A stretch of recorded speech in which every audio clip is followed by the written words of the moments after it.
네, 큐시트웨이 들어가 보도록 하겠습니다. 오늘 첫 번째 소식 강재묵 기자가 준비했네요. 네, 첫 번째 소식 제목부터 소개해드리겠습니다. 네. 유승민 불출마, 미소 짓는 자 누구입니다. 이 나경원 전 의원 불출마 선언 이후 전당대회 최대 변수로 꼽혔던 이 유승민 전 의원, 오늘 결국 이 당권 레이스 불출마를 선언했습니다. 오늘로 이 후보 등록일을 이틀 앞두고 있던 차였는데요. 그동안의 이 침묵을 깨고 직접 입장을 밝힌 건데, 충분히 생각했고 아무 의미가 없다는 결론이다. 인내하면서 때를 기다리겠다고 SNS 통해 밝혔습니다. 또 이어서 최근 자신의 별명이기도 한 이 치타 관련 기사를 좀 앞서 이제 공유한 바가 있었기 때문에 네. 출마할 것이다라는 기대가 좀 나오고 있었던 차였었거든요. 네. 국민의힘 김재섭 당협위원장 표현을 좀 빌리면은 유 전 의원이 출마할 것 같다고 하면서 해당 기사가 치타가 초반에는 느리기는 하지만 네. 탄력이 붙으면 쭉 올라간다. 후반 강세를 좀 암시하는 듯한 표현으로 언론 인터뷰를 좀 담기도 했었습니다. 하지만 결과는 끝내 불출마였습니다. 이어 폭정 막고 민주공화정 지키는 소명 다하겠다며 작심 발언과 함께 입장문을 담았습니다. 네, 지금 유승민 전 의원의 별명이 바로 치타입니다. 사실 이 치타 관련한 칼럼을 올려서 뭔가 의미심장하다, 나오는 거 아니야 라고 좀 강재묵 기자 설명처럼 좀 그런 분위기가 있었는데 결국 불출마를 선언을 했습니다. 사실 이 치타라는 별명이 유승민 전 의원이 저희 프레스룸과의 인터뷰에서도 이 별명이 사실 이런 뜻입니다 라고 설명을 했던 적이 있거든요. 직접 들어보시죠. 저희가 지금 앉아있는 이 자리 옆에 지금 보면 이게 치타 인형이 무려 3마리나 됩니다. 이게 굉장히 슬픈 사연이 있는데 네. 여론조사하면 옛날에 자랑 나올 때 그 앞에 잘 나오는 사람들 이렇게 해주고 그다음에 기타리스트 네. 지지자가 이렇게 기타 이렇게 치는 그런 합성 사진도 만들어서 보내주고 이러다가 그 기타가 치타가 됐다는 한 설이 있고 유치타가 그 유승민은 이재명에게 치명타를 타를 입힐 후보다. 이래서 유치타다. 이런 설도 있고 뭐 좋으실 대로 해석하시면 됩니다. 네, 치명타를 입힐 후보라서 치타기도 하고 약간 뒤에 있는 기타 등등 후보였다가 쭉 올라가는 약간 속도를 붙여서 가속도를 낼 수 있는 후보다라는 의미의 치타기도 하고 이런 말을 당시에 줬었는데 윤경호 위원님. 근데 불출마를 선언할 거라면 치타 칼럼은 왜 올렸을까요? 글쎄요, 안 맞죠? 예, 여러 가지 치명타, 이재명에게 치명타든 아니면 기타가 바뀐 거든 이건 별로 의미는 없을 것 같고. 아까 김재섭 전 최고위원이 얘기했나요? 처음에는 느릿느릿, 나중에는 아주 빠른 달라지는 그런 거라면 의미가 있어 보이는데 저는 어차피 유승민 전 의원이 출마 못할 거다라는 쪽에 배팅을 했어요. 왜냐? 지금 나경원 전 의원이 주저앉는 과정을 보건대 네. 국민의힘 내에는 지나친 왕따 분위기, 왕따라는 게 참 정치판에 맞는 얘기인지 모르지만 초중고에서나 있을 법한 왕따가 좀 지나치게 지금 만연해 있다. 네. 이준석 전 대표를 찍어냈을 때 이미 유승민 전 의원은 같이 취급을 받아서 설 자리를 잃은 것 같고 신년 인사회에 자리 초대도 못 받았던 것 플러스 지난 18일 날 대전시당 신년 인사회에는 나경원 의원도 가지도 못했잖아요. 네. 그런 여러 가지를 감안해 볼 때 유승민 전 의원은 지금 국민의힘 내에서는 이제 설당을 잃은 것 같다. 결국 남은 선택은 결국 당을 따로 만드는 것밖에 없지 않을까 그런 생각이 듭니다. 지금 이 유승민 전 의원이 어쩌면 신당을 창당할 수도 있지 않겠느냐라는 이 신당 창당 가능성을 지금 좀 언급을 주셨습니다. 하지만 일단 이번 전당대회에서 유승민 전 의원이 불출마를 선언하면서 좀 확실한 양강 체제로 좀 굳어지는 듯합니다. 이런 가운데 강재묵 기자, 오늘 국민의힘 선관위가 이 지금 전당대회 컷오프, 그러니까 이 본선에 진출할 사람을 좀 가려내는 그 컷오프 기준을 좀 정했더라고요. 그렇습니다. 선관위가 1차 컷오프로 경선 후보 4명을 남기기로 결정했는데요. 이 관련 영상부터 먼저 보고 오시겠습니다. 조금 경쟁 여러 후보들이 많지 않기 때문에 저희가 5위는 좀 많다고 저희가 생각을 했고 4인 같은 경우에는 과거의 전력에 따라서 저희가 4인으로 결정을 했습니다. 3위는 일단 저희가 얘기는 했지만 4인이 저희가 적절할 것 같아서 4인으로 저희가 결정했습니다. 만장일치로 저희가 의결했습니다.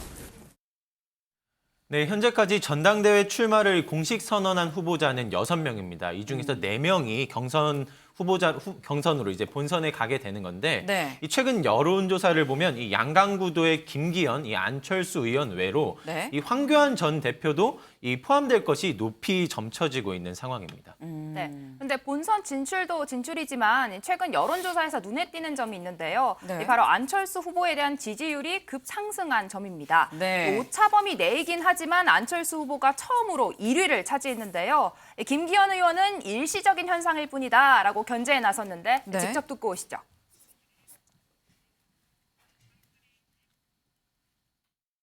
일부 그런 효과도 있긴 하겠죠. 네. 이게 뭐 없다고야 할 수 있겠습니까만은 일시적인 현상일 것이라고 일시적이다. 저는 예. 판단하고 있고요.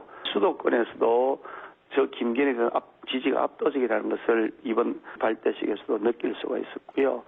그런 측면에서 본다면 우리 당의 뿌리를 지켜온 정통파 김기현, 애당심을 가진 많은 당원들의 자존심 네. 이런 것들이 결국 반영되어서 김기현이 당선되는 결과가 이어질 것이다. 아하. 저는 그렇게 기대하고 있습니다. 네, 정작 당사자인 안철수 의원은 지금까지 여론조사에 일희일비하지 않았다라며 담담한 모습을 보이고 있습니다. 네, 지금 이 여론조사 가장 최근에 어제 나온 여론조사죠. 이 여론조사를 보면 안철수 의원이 1위 그리고 김기현 의원이 2위입니다. 하지만 오차범위 내기 때문에 뭐 누가 우세하다고는 말을 할 수가 없습니다. 지금 접전 중이다라고 말씀을 드릴 수 있을 것 같은데 하지만 이현정 위원님 네. 분명한 건 안철수 의원이 굉장히 상승세 이것도 급상승세라는 거거든요. 이 그렇죠. 김기현 의원 1차에서 과반하겠다 했는데 과반할 수 있을까요? 지금 일단 4명으로 커트라인을 했지 본선이. 않습니까? 아마 네. 4명으로 한 걸 보면 특히 유승민 전 의원이 이제 불출마 선언을 했고 네. 그런 상황으로 보면 아마 1차에서 과반 얻기가 조금 어려워진 국면으로 하는 게 아닌가 싶어요. 근데 지금 여론조사 보시면서 이걸 조금 보정을 해야 될 게 네. 여론조사는 우리가 인구 비례에 따라서 이제 선정을 해서 나이라든지 이런 것들을 합니다. 네. 그렇지만 국민의힘 당원 분포 같은 경우는 일반적인 요건 좀 달라요. 네. 영남 지역이 많고 그다음에 이제 5, 60대가 많습니다. 네. 이제 그렇다 보니 이 전체 어떤 이 여론조사하고 실제 당원들 표심하고는 좀 다를 수 있다. 이런 이야기를 드리고 싶은데 특히 이제 지금 대결은 이제 그 안철수 대 이제 이 김기현 대 안철수 이 양자 대결로 명확히 갈려지지 않습니까? 네. 이 두 후보가 굉장히 특징적인 게 있습니다.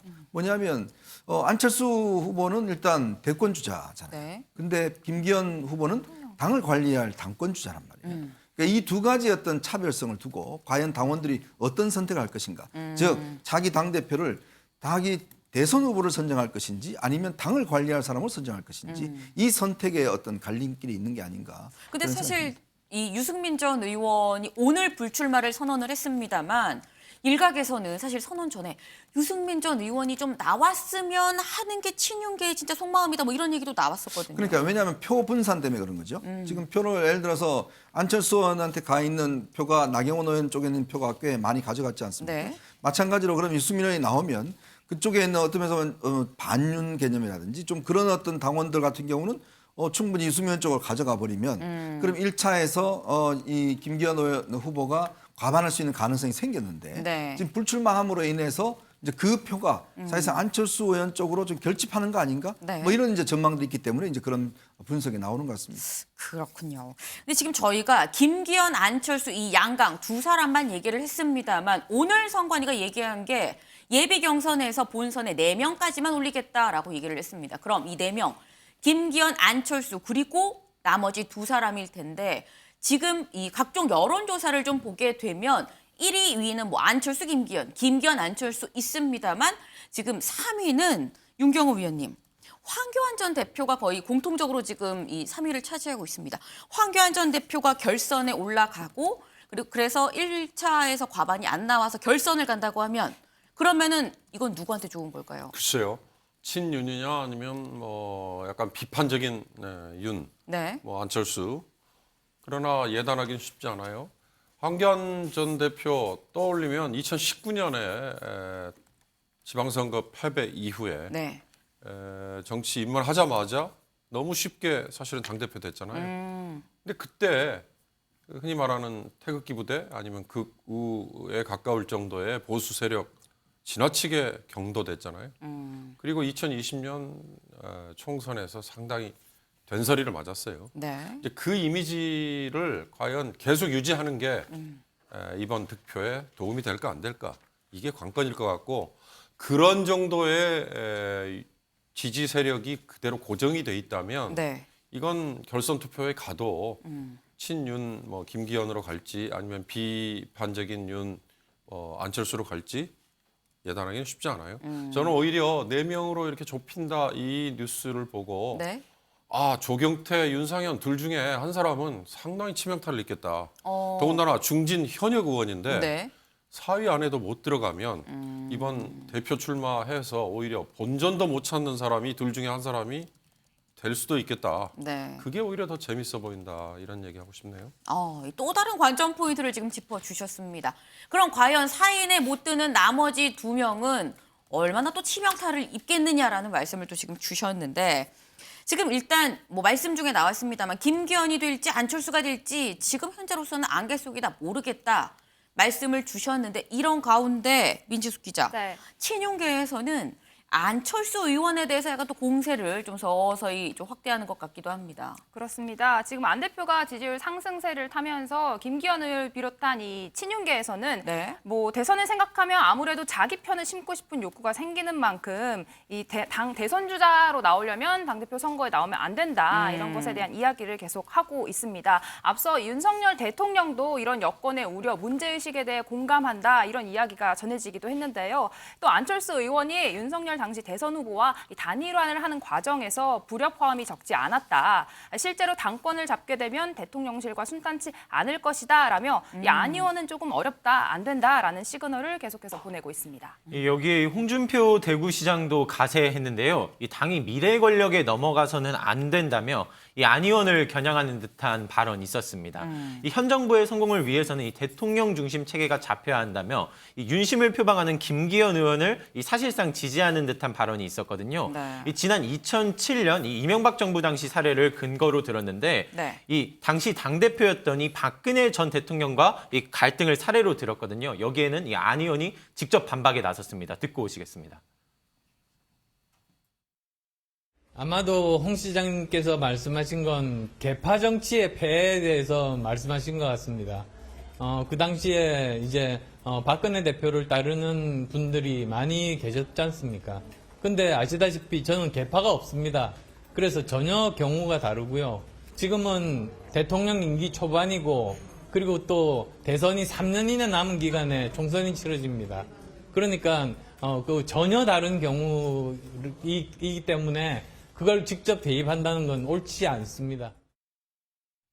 네, 지금 홍준표 대구시장이 또 이번에는 안철수 의원을 좀 저격을 한 듯한 느낌입니다. 근데 이현정 의원님, 네. 사실 요 직전에는 나경원 전 의원을 또 열심히 또 이 공격을 했었거든요, 홍 시장이. 이번에는 안철수 의원으로 좀 바뀌었습니다.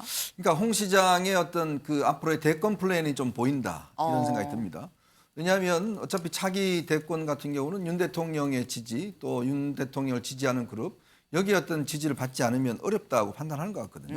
그런 면에서 홍준표 시장은 지금 끊임없이 친윤의 어떤 메시지를 날리고 있지 않습니까? 네. 이제 그런 거는 결국은 본인이 윤석열 대통령의 어떤 후계자라고 될 수 있다라는 판단하는 거고 거기에 걸림돌이 될 수 있는 잠재적 후보들에 대해서는 이제 공격을 하는 거거든요.